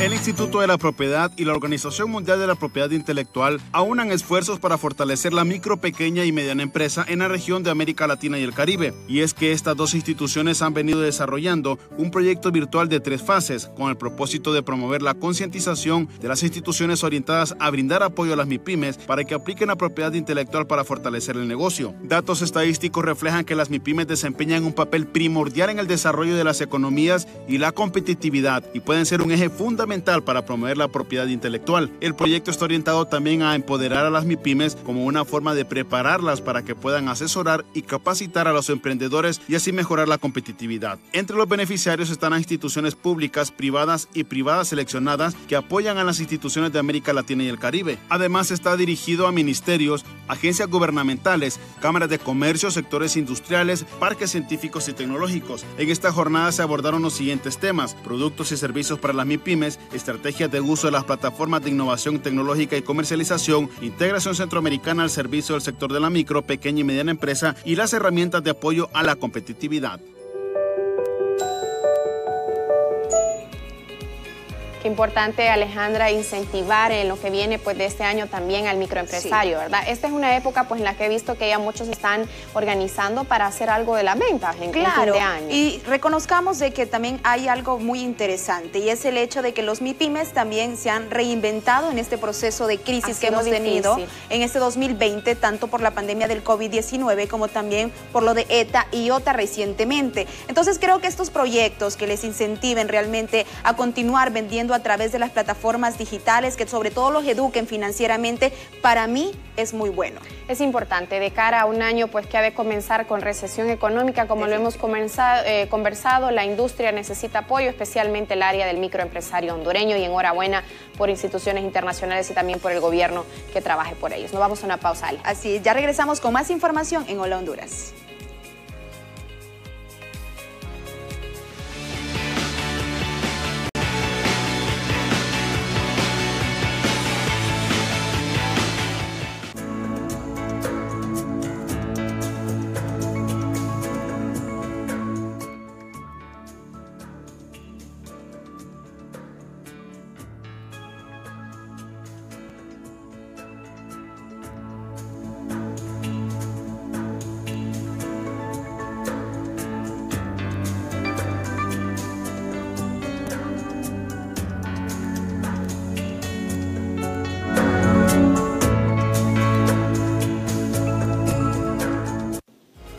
Bueno, y seguimos con excelente información aquí en Hola Honduras. A partir de los 25 años dejamos de producir colágeno y yo le tengo una importante información que brindar esta mañana. ¿Sabías que el colágeno forma parte de nuestras articulaciones, huesos y tendones y que con el paso del tiempo vamos perdiendo colágeno? Esto nos afecta en la elasticidad y desgaste de los músculos y cartílagos, lo que nos puede producir mucho dolor articular. Yo les cuento, yo ya encontré la solución perfecta y se llama hidrolágeno, que alimenta y nutre mis articulaciones. Hidrolágeno ayuda a mantener tu movilidad y flexibilidad con su exquisito sabor naranja, sin azúcar y con 10 gramos de colágeno. La dosis perfecta con hidrolágeno, mantente siempre en movimiento y fortalece tu vida. Sigue a Hidrolágeno a través de las plataformas digitales en Instagram y también en Facebook y conoce más de ello. Así que todos a tomar hidrolágeno para tener esa piel muy bonita. Seguimos con más información aquí en Hola Honduras con Ethel Valladares.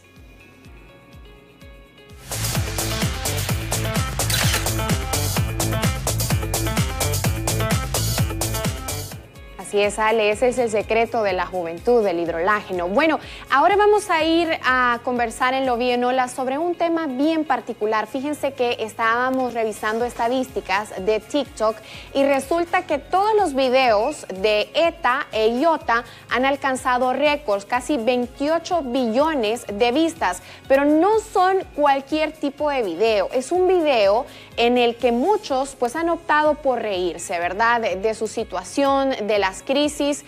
A veces pues algunos dicen que es un tanto grotesco, pero los mismos actores de esta realidad, damnificados, personas que tienen sus viviendas todavía con lodillo, con agua, pues han optado por reírse de su situación. No sé realmente pues qué será bueno ni qué será malo, pero sin duda es un tema para conversarlo aquí en Lo Vi en Hola.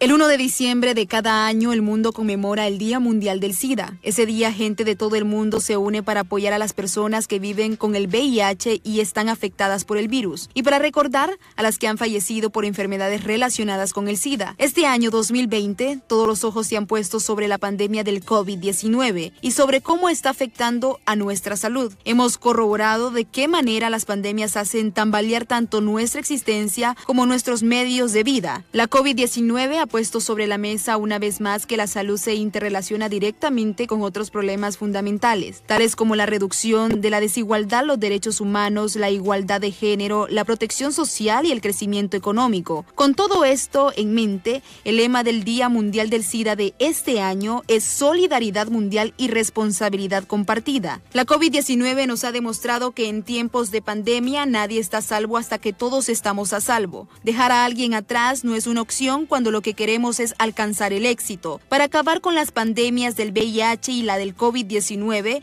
conscientes en el tiempo, es clave eliminar el estigma y la discriminación, poner a las personas en el centro de la pandemia, basar nuestras respuestas en los derechos humanos y adoptar enfoques con perspectivas de género.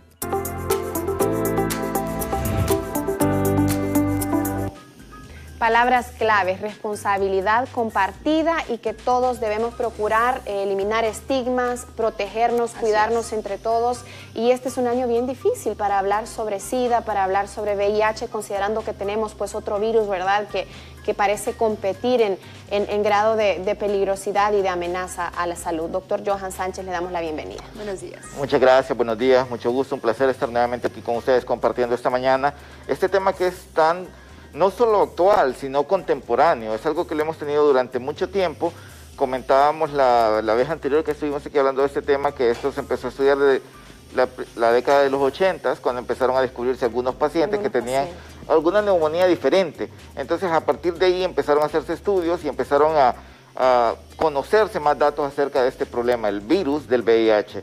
El virus como tal es un virus que va a causar enfermedades que en realidad lo que mata al paciente o lo que daña al paciente no es el virus como tal, sino lo que produce el virus, que es una disminución en las defensas, y eso permite que cualquier bacteria que normalmente no nos atacaría, se multiplique y destruya a la persona. Ese es el problema con el VIH. Para mí también es importante mencionar que la salud es un derecho humano. La salud debe ser una de las cosas prioridades, podríamos decir, de los países, de los gobiernos, para tener una salud o por lo menos sanitaria, universal, bien. Es importante también saber de que obviamente el COVID-19 nos ha puesto de rodillas a todos desde que inició, no solo en el país, sino a nivel mundial. Pero aquí cabe algo muy importante, doctor, la responsabilidad y la solidaridad de la gente en este día. Un día que para muchos quizás dice, bueno, pero para muchos que contrajeron SIDA es porque lo eligieron, es porque quisieron, es porque no se protegieron, es porque son irresponsables. Algunas de esas cosas son las que mencionan cuando las personas se refieren a dicha enfermedad. Hay que ser bien responsables. Yo digo que también la solidaridad dentro del hogar, cuando una persona está pasando precisamente esta enfermedad, es muy importante. Ale, como lo decía la nota introductoria, es importante la solidaridad. Recordemos que hay muchos paralelismos, por ejemplo, entre lo que es el VIH y lo que es el COVID. Son dos enfermedades virales que han causado la muerte de muchísimas personas a nivel mundial. Entonces, es importante recordar que quien tiene VIH es muy parecido con el COVID. No es porque quiso, no es porque lo buscó, sino porque falló en algún momento alguna medida de protección, y de esa forma el paciente se vio expuesto al virus, ya sea COVID o ya sea, por ejemplo, en el caso del tema de hoy, el VIH. Bueno, hay algo que es bien importante y pues hablando acerca de estas pruebas que se realizan, ¿verdad? Por ejemplo, si usted en un caso pues quisiera hacer un examen, una prueba, ¿dónde puede asistir aquí en el país? ¿Qué tratamientos, doctor, se siguen manejando? Porque sabemos que son bien costosos los medicamentos y el tema es, preocupa que el COVID también pueda llegar a ese paciente en algún momento. Afortunadamente, como mencionaba Ale, pues se ha regulado y se ha logrado legislar para proteger a los pacientes con VIH, porque en su momento, como decíamos, allá por la década de los 80, la década de los 90, estos pacientes estaban desprotegidos legalmente, y además eran pacientes que estaban sometidos al estigma social. Sí. La gente no los quería ver, la gente los marginaba. Esa sensación de te toco de la mano y ya me pasaste el virus. Exactamente, y son ese tipo de cosas que es donde es importante la educación, lo que nos permite saber cómo nos vamos a contagiar y cómo no. Por el hecho de abrazar a alguien que esté contagiado con VIH, no nos va a transmitir ninguna enfermedad por compartir alimentos, por compartir una piscina, por compartir un baño. Eso en ningún momento nos va a contagiar, que en su momento fue un motivo de temor. Imagínense que el VIH se transmitiera tan fácil como se transmite el COVID, sería un desastre. O sea, estaríamos... Y ahí sí todo el mundo saldría con mascarilla. Ahí no habría nadie que saldría sin mascarilla a la calle. Entonces, es importante ver que cuando tenemos enfermedades como tal, que pueden llegar a generar un estigma, así como lo ha generado el COVID en este momento. En este momento, cuando hay alguien con COVID, todo el mundo lo queda viendo de lejos, aunque no necesariamente se va a transmitir tan fácilmente. Entonces el VIH igual. Una vez que tenemos educación y una vez que tenemos protección, podemos disminuir esto. Tú mencionabas lo de los medicamentos. Afortunadamente, no todos los pacientes van a necesitar medicamentos de entrada, pero sí necesitamos el diagnóstico. El diagnóstico se va a hacer con pruebas laboratoriales. En esas pruebas, recordamos la que ahora ha tomado mucho auge el ELISA para COVID, pero el ELISA era una herramienta fundamental para el diagnóstico del VIH, que es para un virus diferente y es una prueba, digamos que un poco diferente, pero es la idea es la misma. El formato es el mismo. El formato es el mismo, exactamente. Entonces, así podemos detectar y diagnosticar a un paciente que ha tenido, ya sea que haya tenido algún factor de riesgo, en realidad cualquier persona que haya tenido una transfusión sanguínea, que tenga vida sexual activa, que se haya realizado, por ejemplo, un tatuaje o alguna perforación corporal. E incluso para los médicos que están en la primera línea también puede suceder cuando están quizás curando. A infinidad de médicos nos ha pasado que eventualmente en un procedimiento quirúrgico nos hemos pinchado con alguna aguja. Afortunadamente también la posibilidad de contagio por esto es bastante baja, pero cuando eso pasa tenemos la posibilidad, por ejemplo, de dar tratamiento profiláctico y eso sí está legalizado y está claramente instituido. Incluso en el peor de los casos, cuando un paciente, hombre o mujer, por ejemplo, sufre una violación y se desconoce si el violador pueda o no estar infectado, entonces se le puede dar y es un candidato para poder recibir tratamiento retroviral. Hablemos un poco de los síntomas precisamente del VIH.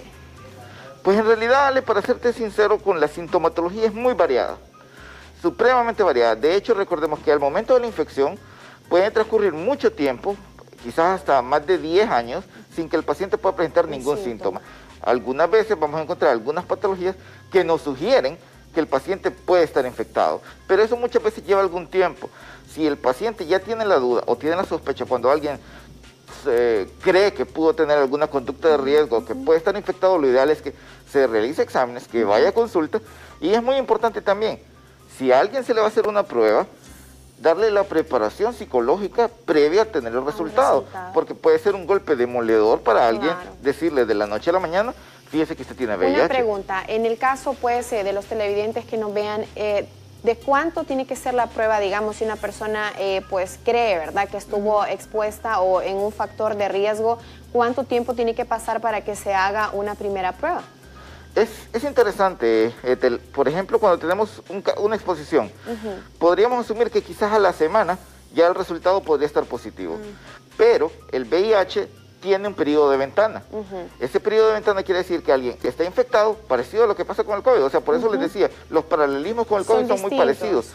Son parecidos, obviamente son distintos, pues son dos virus completamente diferentes, pero por ejemplo, el periodo de ventana en el VIH puede durar hasta 6 a 8 meses, o sea, un paciente que esté infectado puede dar resultados negativos durante 6 a 8 meses, estando infectado. Y, obviamente, estando infectado, puede contagiar así como el COVID, que mucha gente decía, no, yo no tengo síntomas, entonces no puedo estar enfermo. Y es asintomático.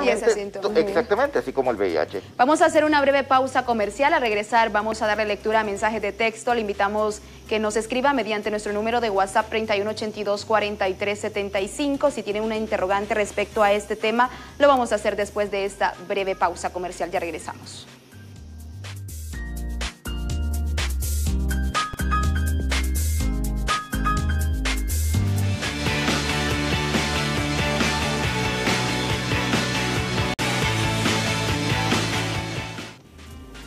Hay muchas interrogantes esta mañana. Queremos invitarle a usted que opine mediante nuestro número de WhatsApp 3182-4375. En breves minutos estaremos dándole lectura a todas sus interrogantes. Y nos hacíamos una consulta precisamente tras pausa y era la relación del COVID-19 con aquellas personas que tienen VIH-Sida. Es preocupante porque probablemente aquellas personas que tienen VIH-Sida tienen bajas las defensas. Y el detalle es aquí, si contraen COVID-19, ¿cuál sería el escenario precisamente de este paciente, doctor?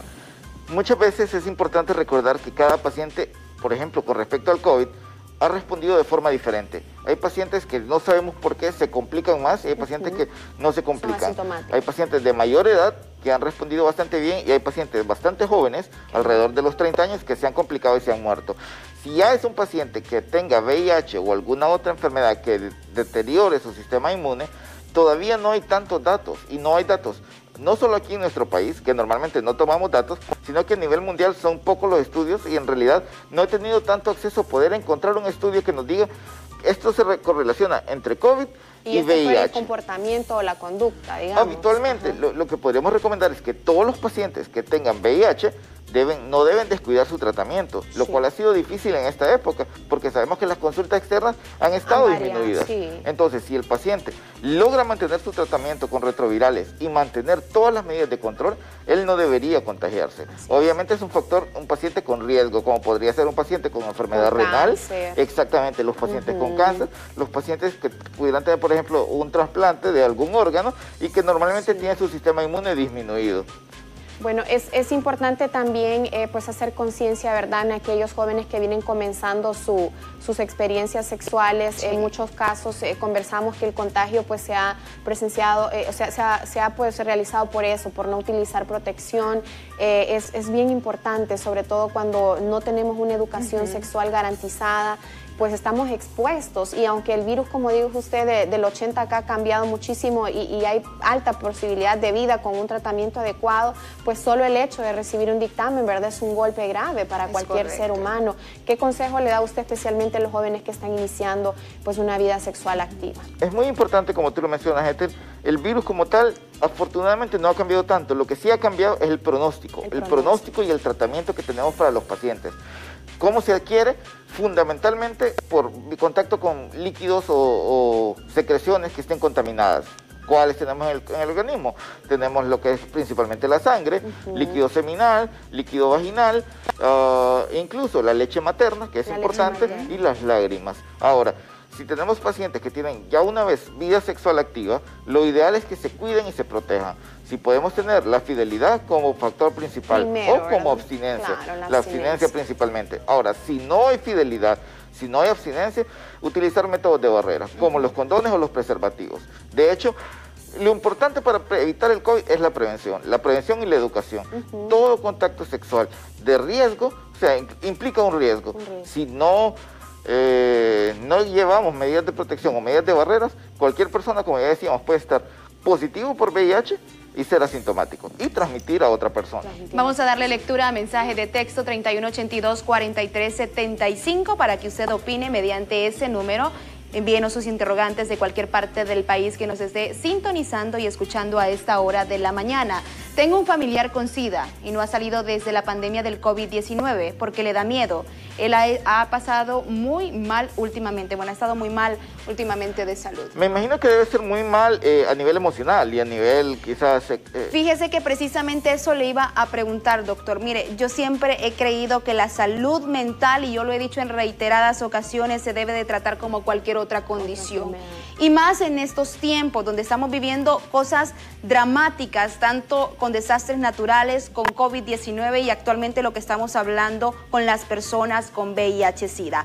¿Cuál debe de ser realmente la ayuda emocional que debe de tener aquella persona que es VIH-Sida positivo o COVID-19 relacionado también? Porque hay muchas personas que han quedado muy mal con todo lo que ha pasado continuamente. Entonces yo creo que la salud mental debe de ser tratada tal cual. Para cualquier persona, a ustedes, por ejemplo, que les toca salir, no sé, afortunadamente ya ustedes me comentaron que ya pasaron por esa experiencia, pero aún así, si ustedes salen, pueden llevar la contaminación en el pelo, en la ropa, a alguien de la casa que todavía no haya estado. En el caso de los pacientes con VIH, la principal recomendación es que no descuiden las medidas de prevención. No descuiden las medidas de prevención. Si cualquier descuido, cualquier errorcito podría generar que ese paciente se contamine con COVID y obviamente solo por eso ya lleva un mal pronóstico. Un problema, sí. Si va a responder bien o va a responder a los medicamentos o se va a poder salvar, eso no hay forma de saberlo. Pero el pronóstico ya de entrada no es tan favorable para ese paciente. Entonces lo ideal para todo paciente con VIH, dentro de la medida de lo posible, cuidarse y cumplir todas las medidas de control. Eso es súper importante. Ahora hablamos pues también sobre el tema de estas mujeres, ¿verdad?, que están embarazadas y en un momento pues se diagnostica que es positiva. ¿Cuál es el tratamiento a seguir? Y sobre todo en esta época también. Qué difícil, ¿verdad?, para una madre en estado de gestación. Sí, porque hemos visto muchos casos y sobre todo casos que de repente confiaron en su pareja y hubo alguna infidelidad y pues ya con un embarazo es bien difícil. Afortunadamente, como hablábamos hace un ratito extra cámara, el VIH ya ha pasado de ser una enfermedad mortal a convertirse prácticamente en una enfermedad crónica que se puede controlar. Si una paciente, ya sea que contrae el VIH durante el embarazo o lo tenía desde antes de salir embarazada, eso no necesariamente implica que el producto, el niño, va a venir con VIH. Cuando detectamos una paciente embarazada con VIH, se le da tratamiento con retroviral y el niño, en la gran mayoría de los casos, puede nacer libre del virus. Obviamente que implica muchas otras cosas. Es una paciente que tiene que estar en su control prenatal de forma permanente, sin descuidarse. Además, es una paciente que muy posiblemente se va a programar para cesárea, para disminuir el riesgo de contacto durante el paso por el canal vaginal. Además, es una paciente que, como mencionábamos, no va a poder darle pecho al bebé, porque en la leche hay una gran cantidad de virus, entonces ahí podría transmitirlo. Entonces, esas son algunas de las medidas que podemos encontrar, pero si una paciente se le diagnostica VIH, ya sea antes de salir embarazada o durante el embarazo, no quiere decir que su bebé va a tener alguna complicación, siempre y cuando siga las medidas adecuadas y que están claramente establecidas. ¿Cuánto tiempo? Y esa es una pregunta que quizás no muchos les gusta hacer o no muchos quieren saber, ¿verdad? Porque es impredecible el tiempo de decir cuánto puede tener de vida una persona que ha dado positivo con VIH. Yo les comentaba el caso de un muy buen conocido que él se encuentra en España. Él dio positivo hace más de 10 años aquí. Él se fue precisamente a este país. Ha tenido una vida, pues, dentro de lo que cabe normal, pero los tratamientos tienen que ir de la mano. No todos los pacientes, creo yo, reaccionan igual a los tratamientos. El tiempo de vida puede ser prolongado, puede ser de calidad en medio de lo que está pasando y hay otros que no. ¿Cuál es el estimado, doctor? Si se podría dar un estimado o realmente esto es conforme al cuerpo o al paciente. Como decíamos, Ale, muchas veces va a depender de cada paciente. Cada paciente va a responder de forma independiente e individual. Hay pacientes que han sobrevivido durante mucho tiempo. Como comentábamos, el inicio de esta pandemia se dio allá por los 80s, los 90s. Algunos pacientes muy famosos dieron positivo en esa época. El famoso jugador de básquet. Magic Johnson. Sí. Magic Johnson sigue vivo. O sea, y tiene más de 30 años de haberse diagnosticado. Un hombre muy activo, un hombre sano. Eso. Personas que hacen ejercicio, se cuidan, llevan una dieta muy, tal vez no tan rigurosa, pero adecuada, consumiendo perfectamente su cantidad diaria de vitaminas y además sin descuidar su tratamiento retroviral. Si tenemos esas condiciones, el paciente puede vivir y llevar una vida prácticamente normal. Incluso, como decíamos, llegar a procrear una familia. Incluso personas, ya sea hombre o mujer con VIH, pueden llegar a tener hijos que no tengan VIH. Con una medida, obviamente, de parte de un experto, ¿verdad? Un mecanismo muy especial, porque también corre riesgo la pareja en todo caso, ¿verdad? Y creo que en eso también tenemos que ser responsables. Doctor, ¿cuáles serían sus palabras finales respecto a este tema para ir despidiendo precisamente este segmento? Principalmente la educación, saber cómo nos podemos contagiar y la prevención. Utilizar, en este caso, la principal herramienta que podemos tener es la abstinencia. La abstinencia, la fidelidad y si falla todo eso, el preservativo, los métodos de barrera. Como método de prevención, no sirve para el VIH. Las mascarillas no sirven para el VIH. No es que voy a tener relación, me pongo la mascarilla y me salvé. Pero no sirve para prevenir el COVID. Esta yo se la voy a dejar aquí. Gracias. Es que nos miró sin mascarilla, creo. No, pero aquí, solo aquí. Sí, solo una vez fuera del set con mascarilla todo el día. Así es. Pero bueno, doctor, ¿dónde lo podemos encontrar? ¿Su número de teléfono? Ahí tenemos el contacto en pantalla. Estamos en la calle principal de la colonia Alameda, viniendo por el redondel que está ahí, a la par de un lugar que venden hamburguesas que es muy famoso. Ustedes se pueden imaginar. Bueno, y ahí también se pueden hacer la prueba, ahí ¿verdad? también de VIH, tenemos laboratorio. Si usted está interesado. Para cualquier prueba que tengamos que realizar, la podemos realizar en este momento. Por cualquier también cosa. de COVID, Excelente. Exactamente. Excelente, doctor. Bueno, muchísimas gracias al doctor Johan Sánchez por acompañarnos en este espacio. Creo que estos son los espacios que necesita la población hondureña, ¿verdad? Muy educativos. Hay que hablarlo usted y dejar de, ay, me voy a morir. Esto no. Hay un problema, créanos que por más difícil que sea la circunstancia, siempre habrá una solución. Y en el VIH, pues, gracias a Dios, los avances todavía son más significativos, ¿verdad? Y pronto podríamos tener, pues, también una cura definitiva. Ojalá que sí, ojalá que sí.